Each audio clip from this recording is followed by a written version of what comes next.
गुरुर्ब्रह्मा गुरुर्विष्णु गुरुर्देवो महेश्वरः गुरुर्साक्षात् परब्रह्म तस्मै श्रीगुरुवे नमः।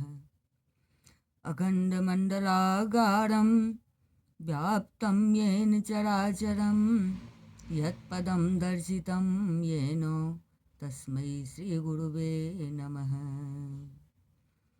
नीलाम्बुजश्यामलकोमलाङ्गं सीताशमारोपितवां भागं पाणौ महासायकचारुचापं नमामि रामं रघुवंशनाथम्।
बोलिए राजा रामचंद्र की जय। एक पौराणिक कथा का प्रसंग है। विदेह नंदिनी सीता के जीवन में आने वाले विरह दुख का बीज। एक दिन सीता सखियों के साथ उद्यान में खेल रही थी। वहां उन्हें दो तोते बैठे दिखाई दिए जो बड़े ही सुंदर थे। वे दोनों पक्षी एक वृक्ष की डाल पर बैठे बैठे एक बड़ी मनोहर कथा कह रहे थे। इस पृथ्वी पर श्री राम नाम से प्रसिद्ध एक बड़े सुंदर राजा होंगे। उनकी महारानी का नाम सीता होगा। श्री रामचंद्र जी बड़े बुद्धिमान और बलवान होंगे तथा समस्त राजाओं को अपने अधीन करके सीता के साथ 11,000 वर्षों तक राज्य करेंगे। धन्य है जानकी देवी और धन्य है श्री राम जो एक दूसरे को पाकर इस लोक में आनंद पूर्वक विहार करेंगे। तोते के मुंह से ऐसी बातें सुनकर सीता ने सोचा, ये दोनों पक्षी मेरे ही जीवन की कथा कह रहे हैं, इन्हें पकड़कर सभी बातें पूछूं। ऐसा विचार कर उन्होंने सखियों से कहा, यह देखो इस पर्वत के शिखर पर जो वृक्ष है उसकी डाली पर दो पक्षी बैठे हुए हैं। ये दोनों बहुत सुंदर हैं। तुम लोग चुपके से जाकर इनको पकड़ लाओ। सखियां उस पर्वत पर गई और दोनों पक्षियों को पकड़ कर लाई। सीता ने उन्हें हाथ में लेकर प्यार किया और आश्वासन देते हुए कहा, देखो, डरना नहीं, तुम दोनों बड़े सुंदर हो। मैं यह जानना चाहती हूँ कि तुम कौन हो। मैं यह जानना चाहती हूँ कि तुम कौन हो और कहाँ से आए हो। राम कौन है और सीता कौन है? तुम्हें उनकी जानकारी कैसे हुई? सीता के इस प्रकार प्रेम पूर्वक पूछने पर उन पक्षियों ने कहा, देवी, वाल्मीकि नाम से प्रसिद्ध एक बहुत बड़े महर्षि हैं। हम लोग उन्हीं के आश्रम में रहते हैं। महर्षि ने एक बड़ा मधुर काव्य बनाया है जिसका नाम है रामायण। उसकी कथा मन को बहुत प्रिय लगती है। महर्षि अपने शिष्यों को रामायण पढ़ाते हैं और सदा उसके पद्यों का चिंतन करते रहते हैं। प्रतिदिन सुनते सुनते हमें भी उसकी बातें बहुत कुछ मालूम हो गई है। हम तुम्हें राम का परिचय देते हैं, सुनो। अयोध्या के महाराज दशरथ महर्षि श्रृंग ऋष्य श्रृंग को बुलाकर उनसे पुत्रेष्टि यज्ञ कराएंगे। उस यज्ञ के प्रभाव से भगवान विष्णु उनके यहाँ 4 शरीर धारण करके प्रकट होंगे। वे चारों भाई क्रमशः श्री राम, लक्ष्मण, भरत और शत्रुघ्न के नाम से प्रसिद्ध होंगे। देवांगनाएं भी उनकी उत्तम लीलाओं का गान करेंगी। श्री राम महर्षि विश्वामित्र के साथ मिथिला पधारेंगे और राजा जनक के यहाँ रखा हुआ शिव जी का धनुष तोड़कर लक्ष्मी स्वरूपा सीता के साथ विवाह करेंगे। उनके अन्य 3 भाइयों का विवाह भी मिथिला में ही होगा। सुंदरी, ये तथा और भी बहुत सी बातें हमने महर्षि वाल्मीकि के आश्रम में सुनी है। तुमने जो कुछ पूछा था हमने वह बता दिया। अब हमें छोड़ दो, हम दूसरे वन में जाना चाहते हैं। पक्षियों की बातें सीता के कानों में अमृत की वर्षा कर रही थी। उन्होंने कुछ और सुनने के लिए पूछा, श्री रामचंद्र जी कैसे हैं? उनके गुणों का वर्णन करो। तुम्हारी बातें मुझे बड़ी प्रिय लगती है। सीता के प्रश्न सुनकर तोते की स्त्री ने समझ लिया कि ये ही जनक नंदिनी है। फिर तो वह उनके चरणों पर गिर पड़ी और बोली, श्री रामचंद्र जी का मुख कमल के समान सुंदर है। नेत्र बड़े बड़े तथा खिले हुए पंकज की शोभा धारण करते हैं। नासिका ऊंची, पतली और मनोहार हारनी है। दोनों भौहें सुंदर ढंग से परस्पर मिली हुई है।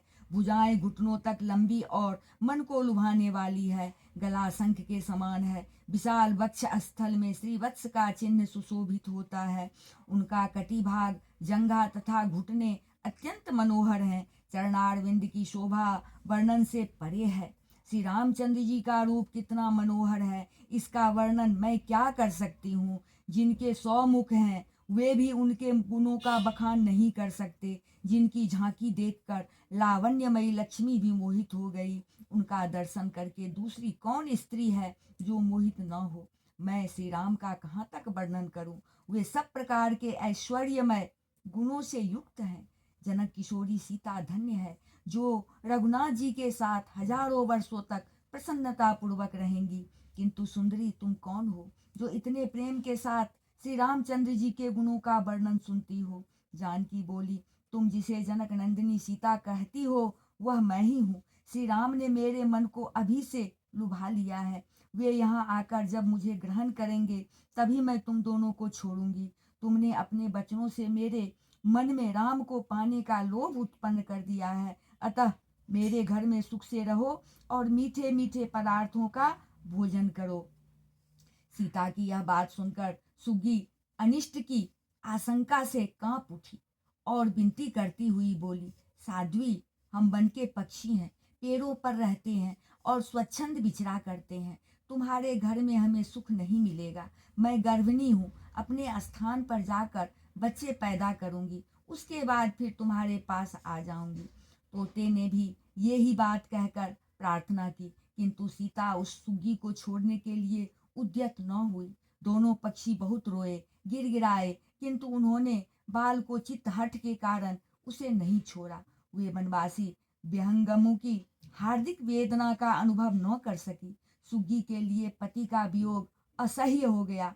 वह बोली, अरे मुझ दुखिनी को इस अवस्था में तू पति से अलग कर रही है, अतः तुझे भी गर्भिणी की अब दशा में है। उस सुग्गी ने सीता जी से कहा कि अरे मुझ दुखनी को इस अवस्था में तू पति से अलग कर रही है, अतः तुझे भी गर्भिणी की दशा में पति से विलग होना पड़ेगा। यूं कहकर राम राम का उच्चारण करते हुए सुग्गी ने अपने प्राण त्याग दिए। उसे लेने के लिए एक सुंदर विमान आया और वह दिव्य रूप धारण करके उस विमान के द्वारा भगवान के धाम को चली गई। पत्नी के वियोग में तोते ने भी देह त्याग दिया। वही इस बैर का बदला लेने के लिए अयोध्या में धोबी के रूप में प्रकट हुआ। इस प्रकार विदेह नंदिनी सीता के जीवन में आने वाले विरह दुख का बीज उसी समय पड़ गया। अतः इस पौराणिक कथा का शीर्षक है विदेह नंदिनी सीता के जीवन में आने वाले विरह दुख का बीज। बोलिए राजा रामचंद्र की जय। बोलिए राजा रामचंद्र की जय। बोलिए राजा रामचंद्र की जय।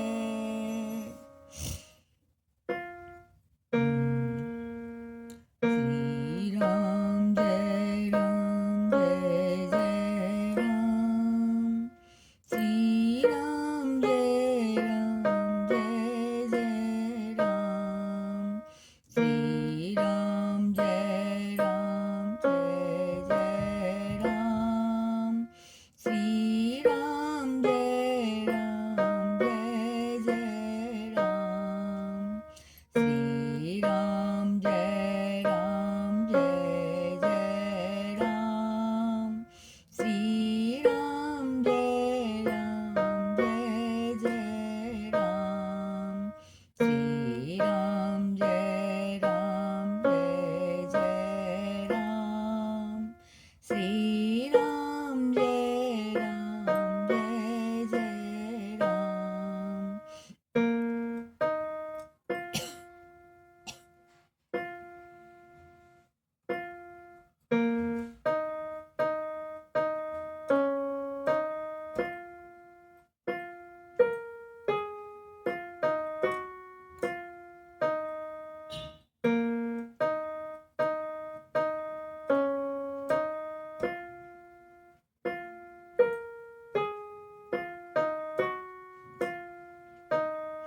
बोलिए राजा रामचंद्र की जय।